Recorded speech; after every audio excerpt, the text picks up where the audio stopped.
What do you feel? കഥ ഇതുവരെ interesting ആണ്. ബട്ട് അയാളുടെ മൊഴി കംപ്ലീറ്റ് ആയാലേ നമുക്കൊരു സ്റ്റാർട്ട് കിട്ടൂ. സർ, എന്തു പറയുന്നു സജി? ശരിയാണ് സർ. അന്ന് മൊഴിയെടുത്തുകൊണ്ടിരിക്കുമ്പോൾ ശാന്തനു വളരെ അബ്നോർമലായി ബിഹേവ് ചെയ്തു. എന്തോ മെന്റൽ ഷോക്ക് ആണെന്നാണ് ഡോക്ടർ പറഞ്ഞത്. ഇപ്പൊ എന്താ അയാളുടെ സിറ്റുവേഷൻ?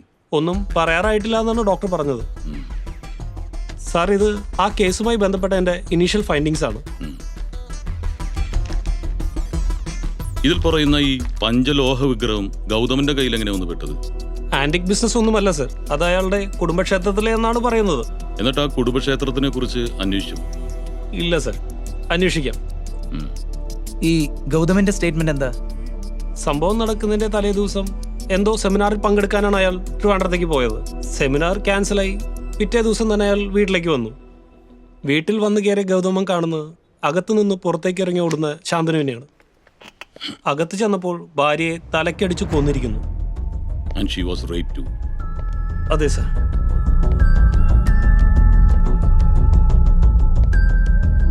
സാറെന്താ ആലോചിക്കുന്നത്? നമ്മൾ ഇത്രയും കാലം അന്വേഷിച്ചുകൊണ്ട് നടന്ന ആ ക്രിമിനൽ ശാന്തനുവാണ്. സ്ത്രീകളുമായിട്ട് ബന്ധം സ്ഥാപിച്ച് അതിവിദഗ്ധമായിട്ട് മോഷണം നടത്തുന്നത്.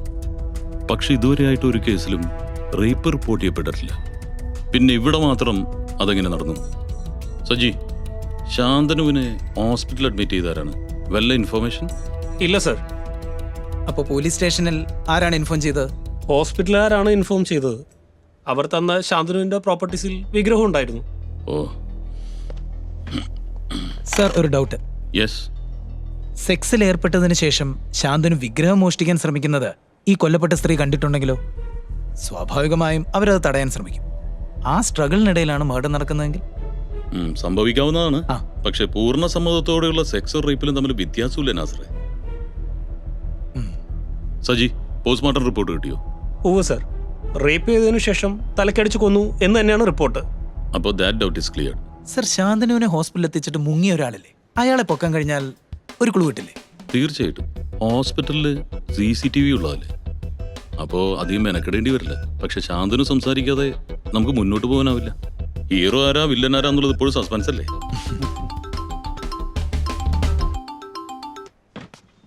ഹലോ. ഓക്കെ സർ, ഹോസ്പിറ്റലിൽ നിന്നാണ്. ശാന്തനു ശാന്തനു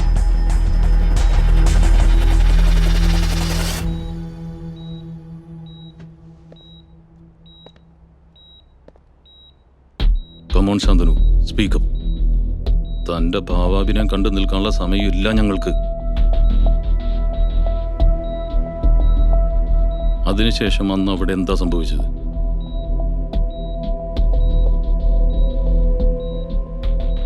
പറയാം സാർ, ഞാനെല്ലാം പറയാം.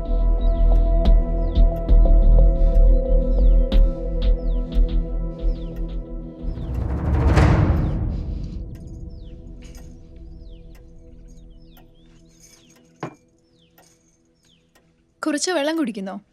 മനസ്സൊന്ന് ശാന്താവും.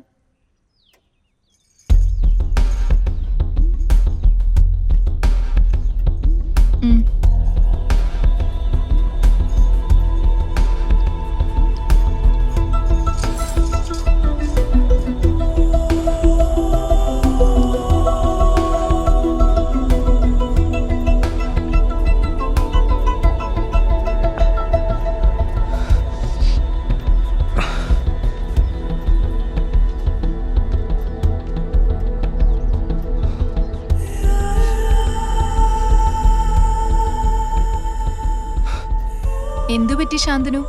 സ്വന്തം രൂപത്തിൽ ഇനിയും വിശ്വാസമായില്ലേ? ഇപ്പൊ മനസ്സിലായോ മനുഷ്യന്മാരെ പറ്റിക്കാൻ എളുപ്പമാണെന്ന്?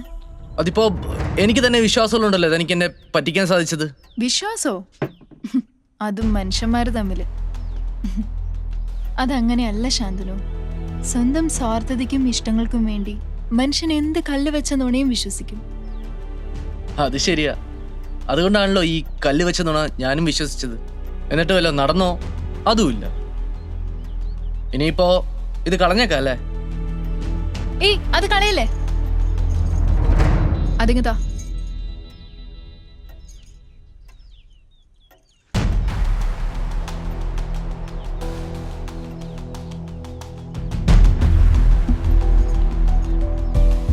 ഒരു കല്ലിനോട് ഇത്രയും സെന്റിമെന്റ്സ് ഉള്ള ഒരാളെ ഞാൻ ആദ്യമായിട്ടാണ് കാണുന്നത്.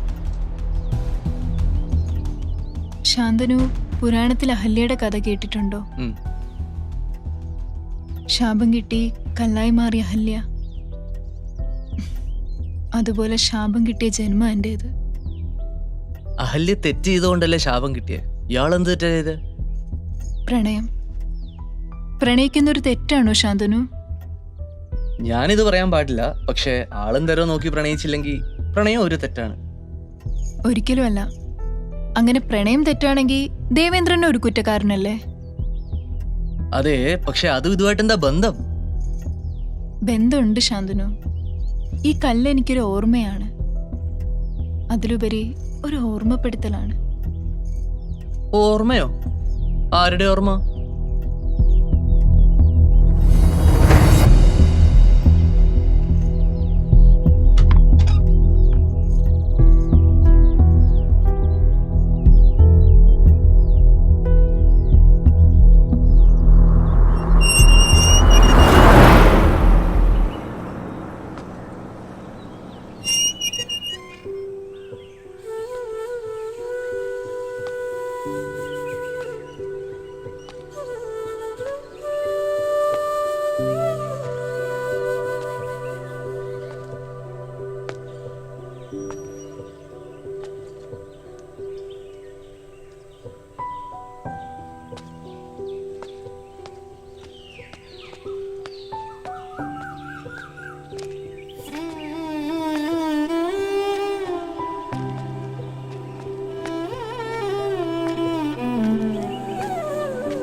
Good morning.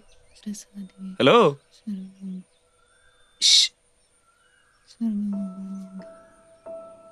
എന്താ?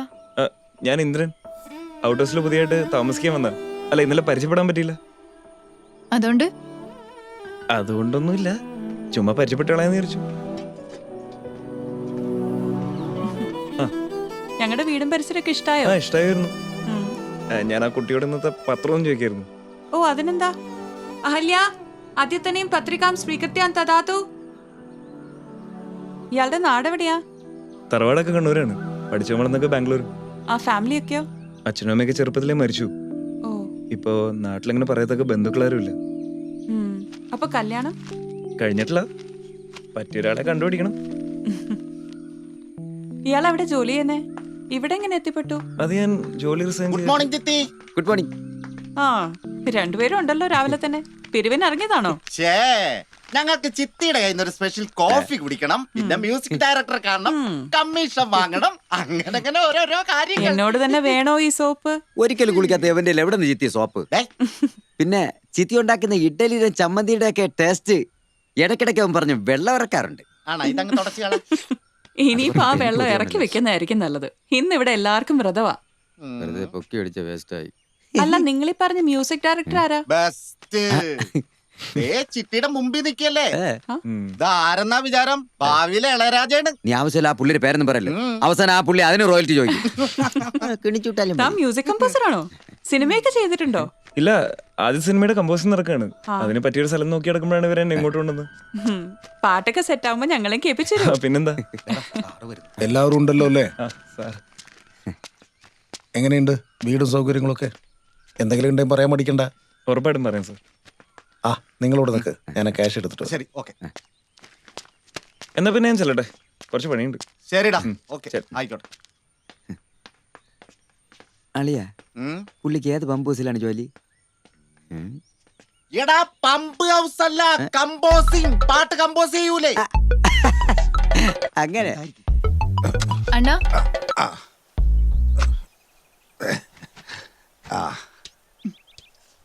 അണ്ണൻ എന്താ ഇതുവരെ കല്യാണം കഴിക്കാത്തെ?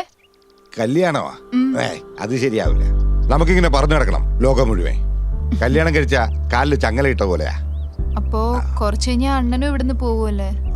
അണ്ണനും കൂടി പോയി കഴിഞ്ഞാ എനിക്ക് സംസാരിക്കാൻ പോലും ആരും ഇല്ലാണ്ടാവും ഇവിടെ. എന്താ ഞാനിവിടെ ഒറ്റയ്ക്കാവൂന്ന്. കുഞ്ഞിനോടല്ല. ആരാ?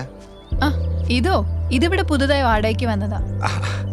ഗൗതം സാറ് പറഞ്ഞായിരുന്നു, സിനിമാ പാട്ടുകാരൻ. അതെ, അതെ. പാട്ടെന്നൊക്കെ പറഞ്ഞ പഴയ ബാവുക്കേര പാട്ട് കേക്കാ എന്താ രസം. അല്ല അപ്പൊ ഇപ്പോഴത്തെ പാട്ടെന്താ പാട്ടല്ലേ? അയ്യോ കുഞ്ഞെ, അങ്ങനെയല്ല. ഇപ്പോഴത്തെ പാട്ട് കേട്ടാ തിരിച്ചറിയാൻ ബുദ്ധിമുട്ടാ. എല്ലാം ഒന്നുപോലെ ഇരിക്കും. അത് ശരിയാ. ഇപ്പൊ ശുദ്ധ സംഗീതം അറിയുന്ന ആരാ ഉള്ളത്? എല്ലാം കള്ളന്മാരാ. കോപ്പി അടിക്കാൻ മാത്രം അറിയാം. അതെ, എല്ലാരും ഒരേ ടൈപ്പ് അല്ല. പിന്നെ ഈ ശുദ്ധ സംഗീതം എന്നൊക്കെ പറയാൻ സംഗീതത്തിനെ പറ്റി എന്തറിഞ്ഞിട്ടാ? ചുമ്മാ ഡയലോഗ് അടിക്കല്ലേ?